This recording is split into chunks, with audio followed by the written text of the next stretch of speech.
যে জাতির এই ক্লান্তিকালে দেশনেত্রী বেগম খালেদা জিয়াকে সুস্থ হওয়া অত্যন্ত প্রয়োজন।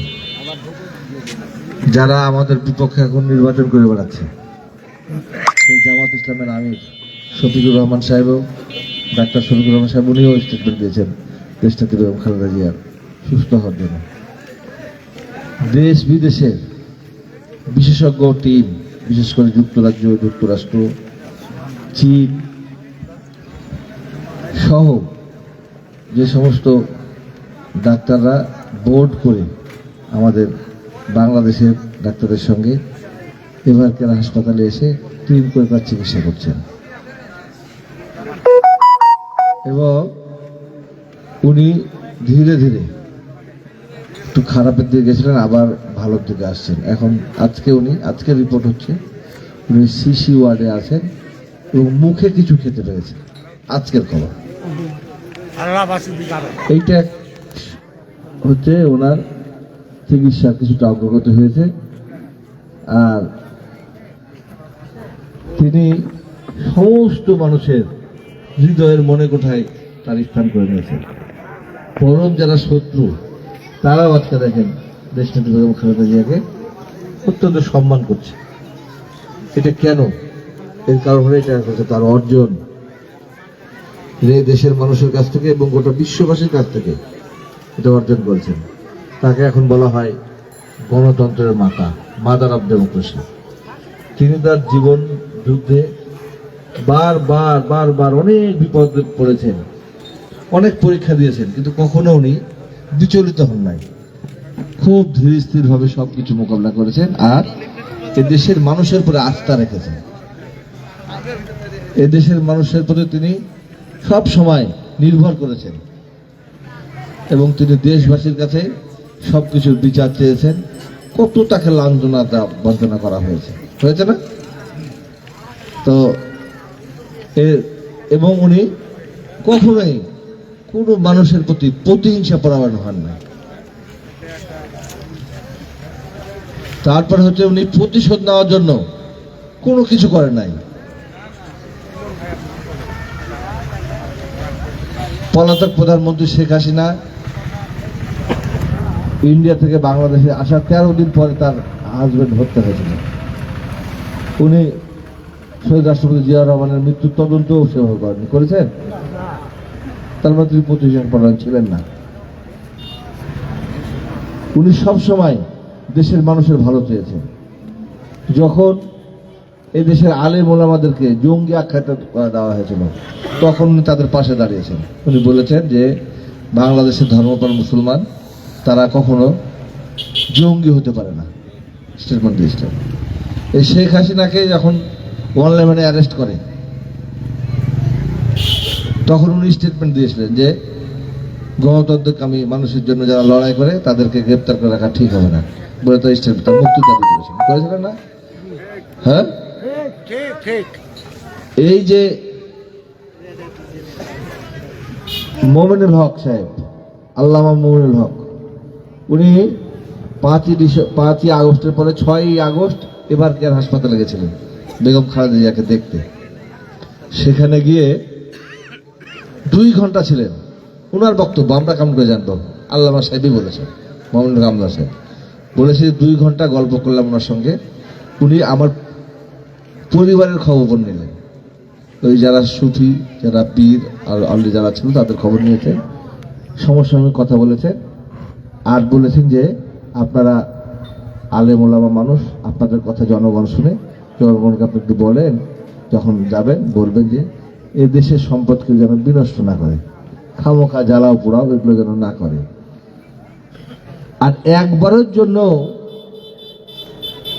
এত সাফার করার পরে, ভোগার পরে শেখ হাসিনা সম্পর্কে কোনো বক্তব্যই দেননি।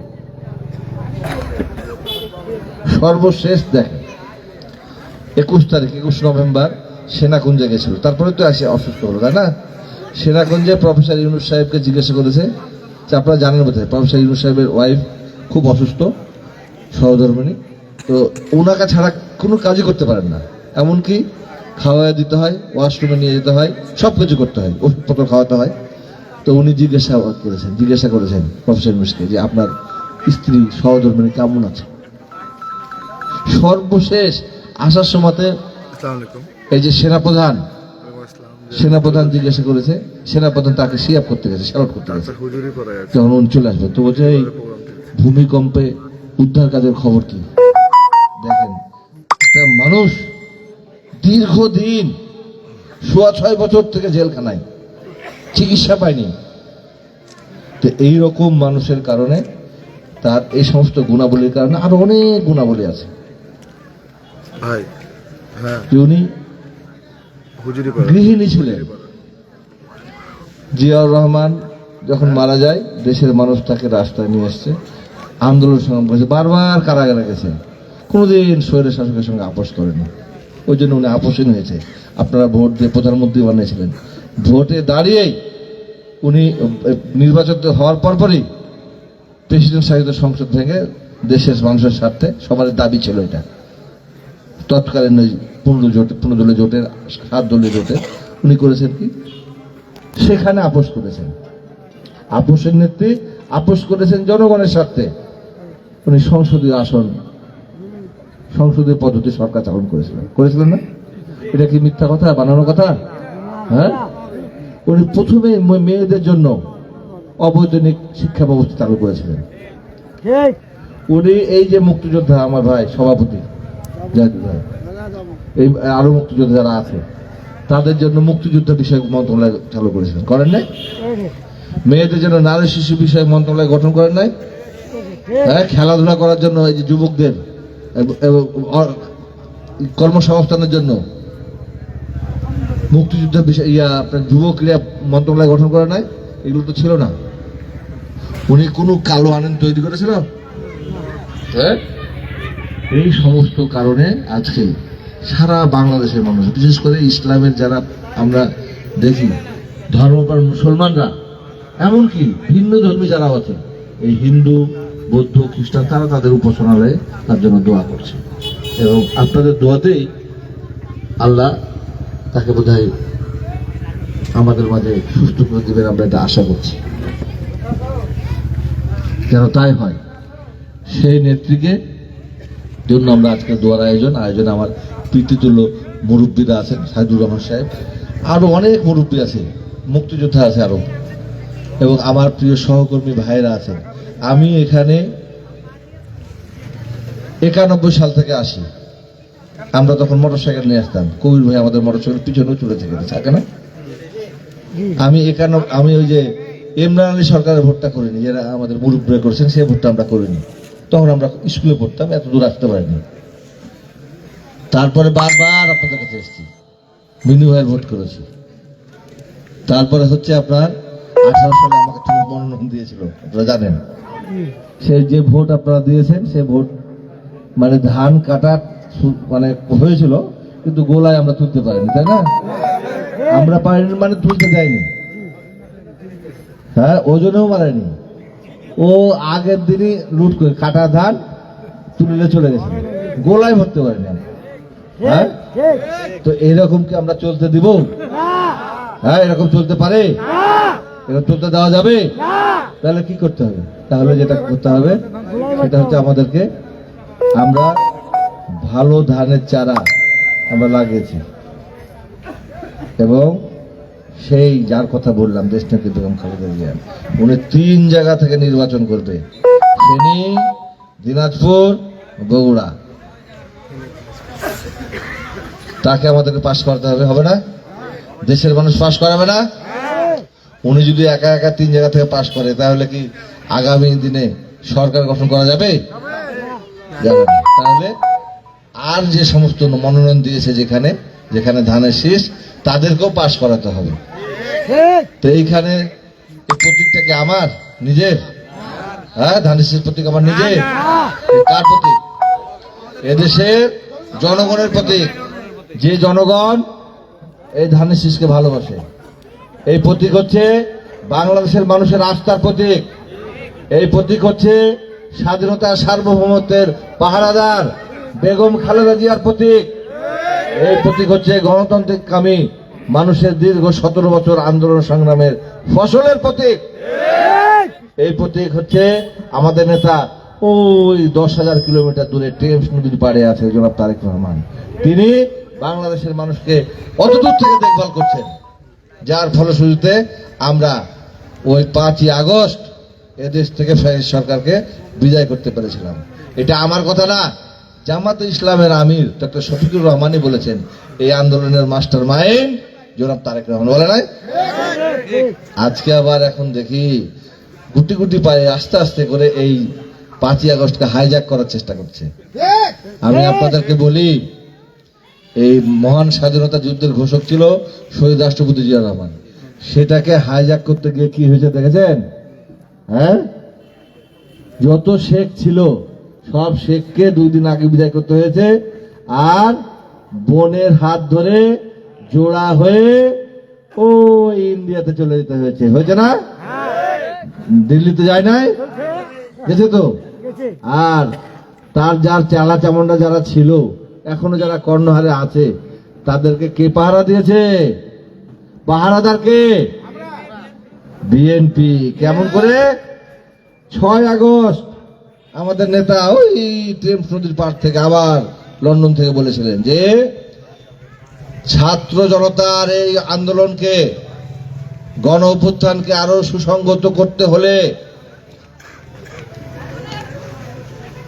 এটাকে আরো ফলপ্রসূ করতে হলে কেউ কোনো কিছু দখল করবেন না, কেউ কোনো দখলদারিত্বে অংশগ্রহণ করবেন না, কেউ দুর্বলকে আঘাত আনবেন না, কোন ধর্ম বর্ণর মানুষকে কেউ যেন কিছু করতে না পারে সেই দিকে খেয়াল রাখবেন।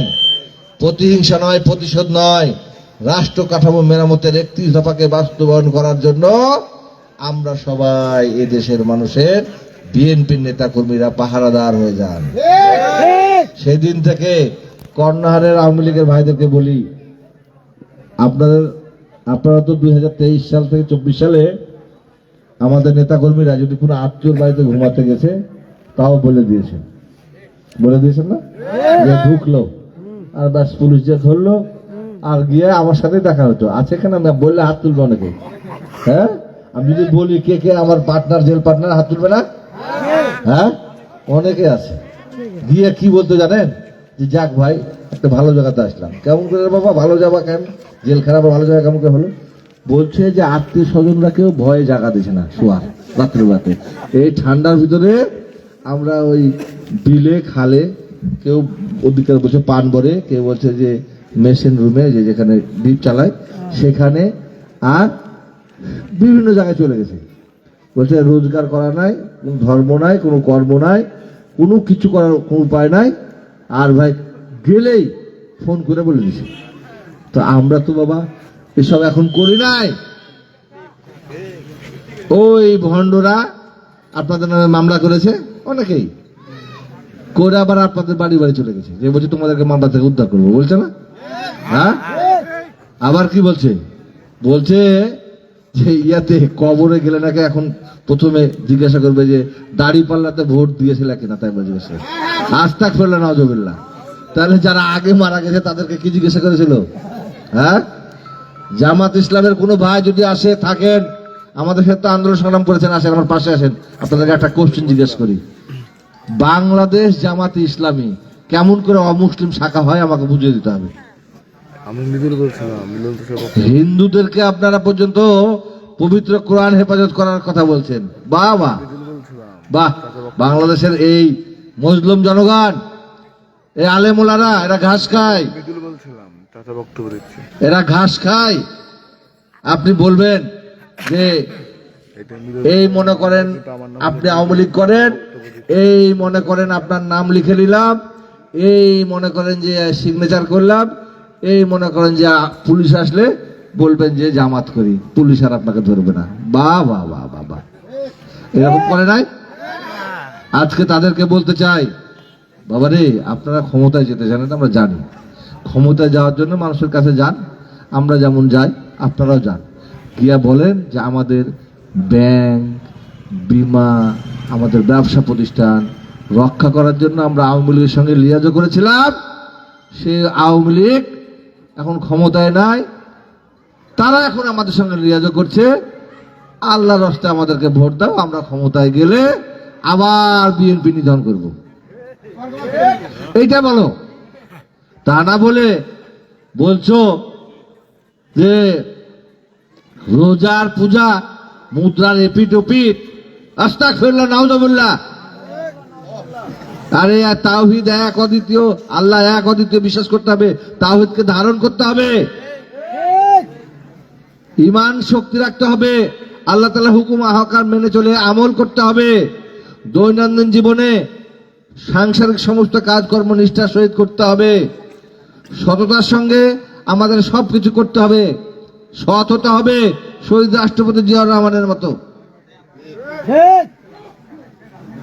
আর মা বাবা যারা আছে বাড়িতে, বাবা বাপ মা যারা আছে তাদের সেবা করতে হবে।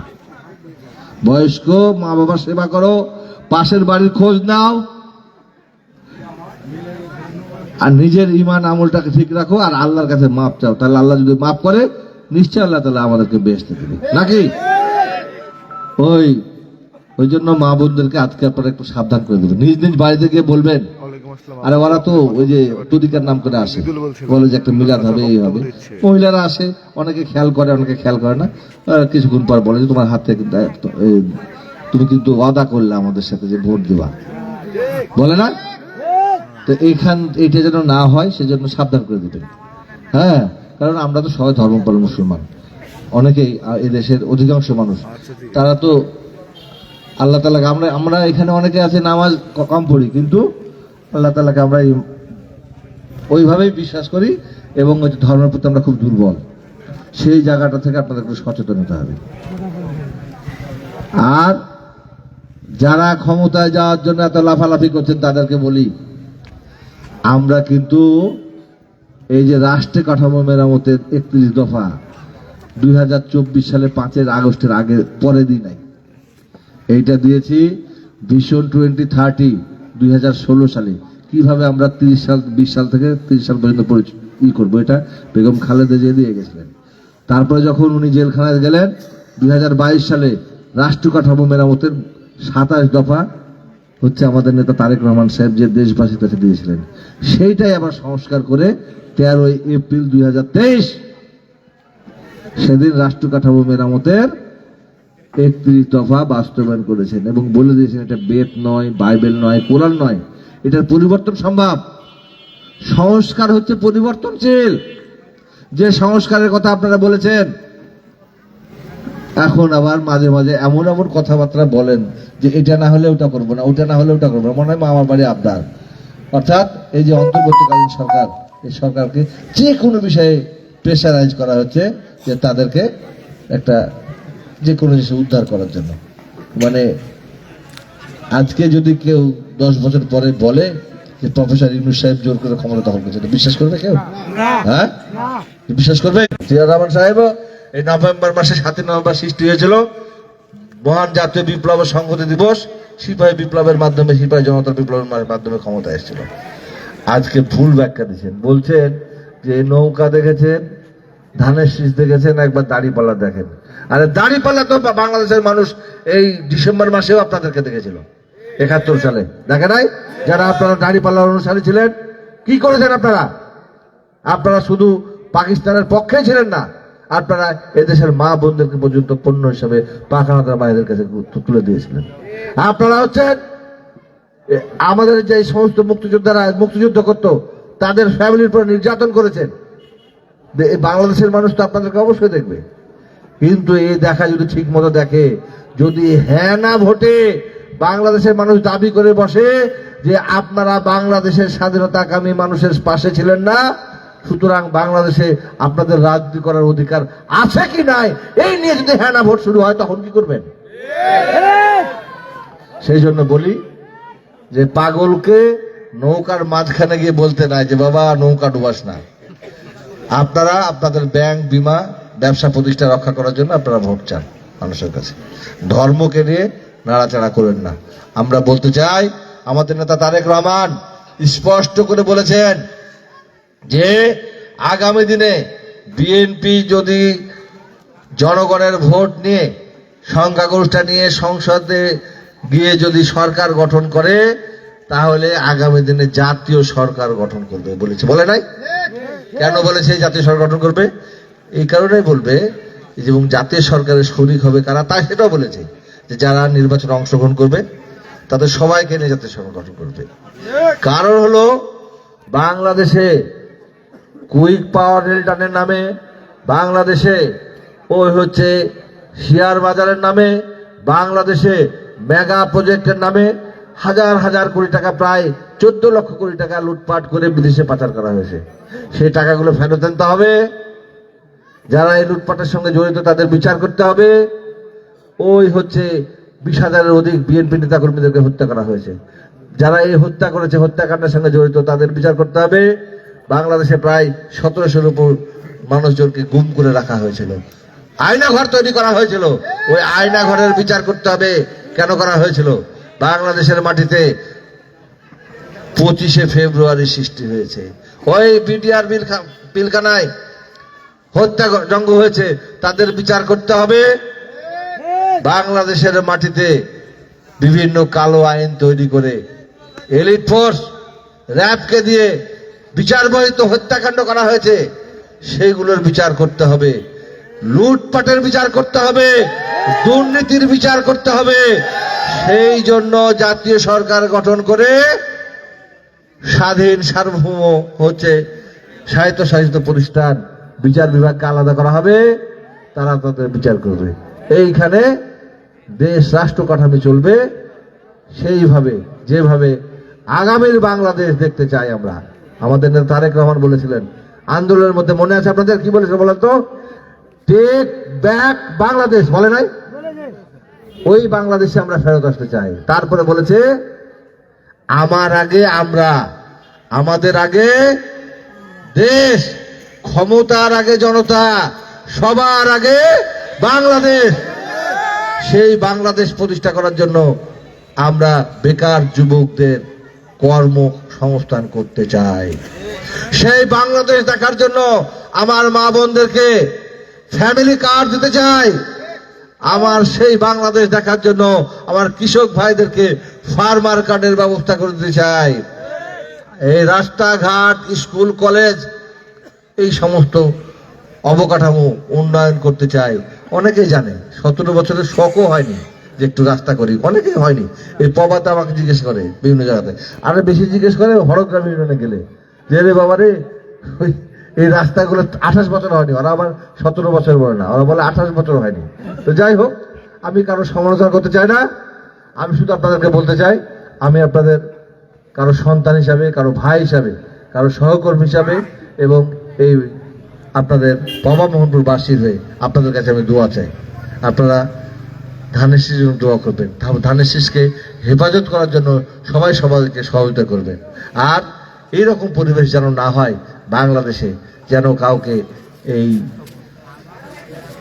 আপনারা দেখেছেন তো 5ই আগস্টের আগে কি হয়েছে, টানা 36 দিনে কি হয়েছে, শিশু সন্তান গেলে কোলে নিয়ে শুয়ে মা জানলা দিয়ে দেখতে গেছে যে কি হচ্ছে দেখি বাইরে, হঠাৎ দেখে হাতে গরম অনুভব করছে।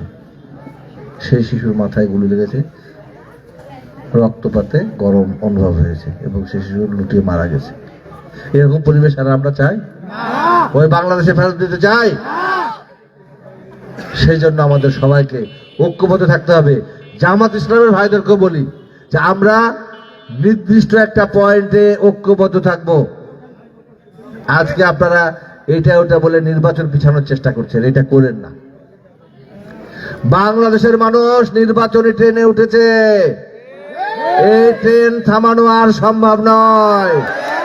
তফসিল ঘোষণা হলে দেখতে পাবেন সারা দেশ কেমন জাগরিত হয়। আর একটা জিনিস পারবেন না, সেটা হচ্ছে তারেক রহমানকে দেশে আসার জন্য বাধাগ্রস্ত করা হচ্ছে। আমার মা যদি অসুস্থ থাকে, আমার সুযোগ থাকলে আমি আসবো না দেখতে? আগে তো আমরা বলতাম যে আসছে না, আসছে না। এখন স্পষ্ট হয়েছে দেশবাসীর কাছে, তারেক রহমান যেন বাংলাদেশে নির্বাচনের আগে না আসে সেই রকম ব্যবস্থা করার প্রক্রিয়া চলছে। আমরা আজকের এই দোয়া মাহফিল থেকে বলতে চাই, বাংলাদেশে আমরা শুধুমাত্র মহান রাব্বুল পাক আলামিনের কাছে আমরা হচ্ছে মাথা নত করি, কারো কাছে মাথা নত করি না। আজকে বাংলাদেশের মানুষ জেগে উঠেছে। আমাদের নেতা ভারপ্রাপ্ত চেয়ারম্যান মহোদয় তারেক রহমানকে বাংলাদেশের আশা বাধাগ্রস্ত করতে ইনশাল্লাহ কেউ পারবে না। উনি সঠিক সময়ে বাংলাদেশে আসবে, বাংলাদেশের মানুষের পাশে দাঁড়াবে, নির্বাচনী মাঠে আপনাদের এই হুজুরিপাটার ময়দানেও এসে উনি বক্তব্য রাখবেন। এই বলে আমাদের নেত্রী দেশনেত্রী বেগম খালেদা জিয়ার জন্য দোয়া চেয়ে, দোয়া পরিচালনা করার অনুরোধ জানিয়ে আমাকে এক জায়গায় যাওয়ার খুব জরুরি, একটা জানা যায়। আপনারা যদি ইজাজত দেন তাহলে খুব তাড়াতাড়ি এখান থেকে দোয়া করে আমি এখান থেকে যাবো। এই বলে আমি আমার কথা শেষ করছি। আসসালামু আলাইকুম ওয়া রাহমাতুল্লাহি ওয়া বারাকাতুহু। এ পর্যায়ে দোয়া পরিচালনা করার জন্য রাজশাহী জেলা ওলামা দলের সম্মানিত যুগ্ম আহ্বায়ক জনাব হাবিবুল্লাহ ভাইকে দোয়া পরিচালনা করার জন্য আমি বিশেষভাবে অনুরোধ করছি। হাবিবুল্লাহ ভাই। আসসালামু আলাইকুম। আমরা দোয়া করার জন্য আমরা সূরা ফাতিহা শরীফ পড়ি একবার, ইখলাস শরীফ পড়ি 3 বার, দুরূদ শরীফ পড়ি, আর ইয়া সালামু এই শব্দটা 10 বার পড়ি। বিসমিল্লাহ, আলহামদুলিল্লাহি রাব্বিল আলামিন, আর রহমানির রহিম, মালিকি ইয়াউমিদ্দিন, ইয়্যাকা না'বুদু ওয়া ইয়্যাকা নাস্তাঈন, ইহদিনাস সিরাতাল মুস্তাকিম, আসসালামু আলাইকুম জি বলেন। গায়রিল মাগদুবি আলাইহিম ওয়া লাদ-দাল্লিন। قل هو الله احد الله الصمد لم يلد ولم يولد ولم يكن له كفوا احد. قل هو الله احد الله الصمد لم يلد ولم يولد ولم يكن له كفوا احد. بسم الله الرحمن الرحيم. قل هو الله احد الله الصمد لم يلد ولم يولد ولم يكن له كفوا احد. بسم الله الرحمن الرحيم. اللهم صل على سيدنا محمد وعلى اله وصحبه وسلم. اللهم صل على سيدنا محمد وعلى اله وصحبه وسلم. يا سلام يا سلام يا سلام يا سلام يا سلام يا سلام يا سلام. আল্লাহ তুমি শান্তি বর্ষণ করো, আল্লাহ তুমি রহম করো, অনুগ্রহ করো, দয়া করো। ইয়া সালাম ইয়া সালাম ইয়া সালাম। আল্লাহুম্মা আমিন। ربنا آتنا في الدنيا حسنة وفي الآخرة حسنة وقنا عذاب النار. ربنا لا تزغ قلوبنا بعد إذ هديتنا وهب لنا من لدنك رحمة إنك أنت الوهاب. اللهم اغفر لي ولوالدي ولمن تولد ولجميع المؤمنين والمؤمنات والمسلمين والمسلمات والأحياء منهم ولا مؤات إنك مجيب الدعوات. ويشفى صدور قوم مؤمنين شفاء لما في الصدور وننزل من القرآن ما هو شفاء رحمة للمؤمنين وإذا مرضت فهو يشفين. আয় রব্বুল আলামিন, আল্লাহ আজকে পবিত্র জুমার রাত্রিতে কয়েক মর্তবা ফাতিহা শরীফ, ইখলাস শরীফ, দুরূদ শরীফ আল্লাহ তোমার নামের পবিত্র তা নিয়ে রব্বুল ইজ্জত আমরা দোয়ার মাহফিলে হাত তুলেছি। রব্বুল ইজ্জত তুমি আমাদের সকলের দোয়াকে কবুলের মঞ্জুর করো।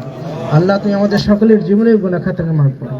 আল্লাহ এদেশের দেশনেত্রী বেগম খালেদা যে অসুস্থ রয়েছে, রব্বুল ইজ্জত আল্লাহ 80 বছরের বয়সের মানুষ, রব্বুল ইজ্জত অসুস্থ হতেই পারে, রব্বুল ইজ্জত এই শিফায়ে কামিলা দান করো। আল্লাহ তুমি তাকে হায়াত তৈয়বা নসিব করো। আল্লাহ তুমি তাকে হায়াত তৈয়বা নসিব করো। আল্লাহ তুমি তাকে শিফায়ে কামিলা দান করে আমাদের ভিতরে আবার তুমি তাকে সুন্দরভাবে এদেশকে গঠন করার তৌফিক এনায়েত করো। রব্বুল ইজ্জত তুমি আমাদের সকলের জীবনে গুনাহ মাফ করো। আল্লাহ আমি গুনাহগার হলেও তো অনেক নেককার বান্দা তোমার দরবারে হাত তুলেছে। রব্বুল ইজ্জত যে হাতকে পছন্দ করো সে হাতের ওসিলাতে আল্লাহ তুমি আমাদের এই দোয়াকে কবুল মঞ্জুর করো। আল্লাহ এই দেশের উপর অনুগ্রহ করো, দয়া করো, রহম করো, করুণা করো। দেশের শত্রু বহিঃশত্রুর হতে দেশকে রক্ষা করো রব্বুল আলামিন। আল্লাহ যে আল্লাহ তারেক রহমান সহ এদেশের সমস্ত ধানের শীষের প্রার্থীকে তুমি, মিলন ভাই সহ সকলকে তুমি জয়লাভ করো, তৌফিক এনায়েত করো। আল্লাহ আমাদের সকলের দোয়া কবুল মঞ্জুর করো। আল্লাহ আমাদের সকলের হায়াত তৈয়বা নসিব করো। আল্লাহ মিলন ভাই সহ সকল কর্মীকে তুমি এই শীতের ভিতরে আল্লাহ অক্লান্ত পরিশ্রম করতেছে, তারা যেন সুস্থ সঠিকভাবে থেকে আল্লাহ যেন এই পরিশ্রমের এই নির্বাচনী কাজ সম্পাদন করতে পারে সে তৌফিক দান করো। আল্লাহ আমাদের সকলকে সুস্থ রাখো। সুবহানা রাব্বিকা রাব্বিল ইজ্জাতি আম্মা ইয়াসিফুন ওয়া সালামুন আলাল মুরসালিন আলহামদুলিল্লাহি রাব্বিল আলামিন।